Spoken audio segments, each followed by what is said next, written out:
Во отежнати услови под строги протоколи тимовите од Институтот за судска медицина вршат обдукција врз телата на пациентите кои починаа во страотниот пожар, што вчера вечер ја зафати модуларната болница во Тетово.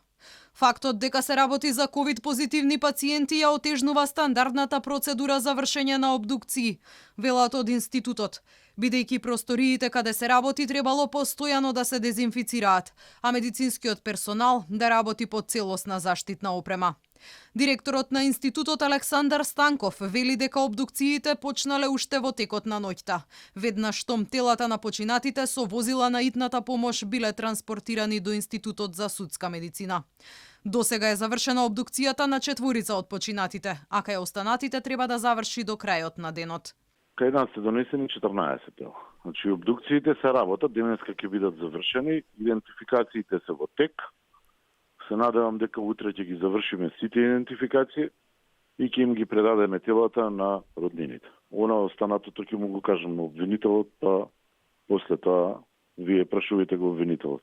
Од институтот не прецизираат кај колку мина од починатите поради сериозните изгореници ќе биде потребна ДНК анализа за да се утврди идентитетот. Директорот Станков најави дека целосната идентификација треба да заврши утре, пошто телата на починатите ќе бидат предадени на семејствата. Во меѓувреме, 5 мина обвинители, 3 од основното јавно обвинителство во Тетово и 2 од Скопје, вршат увид на местото каде целосно до темел изгоре монтажната болница.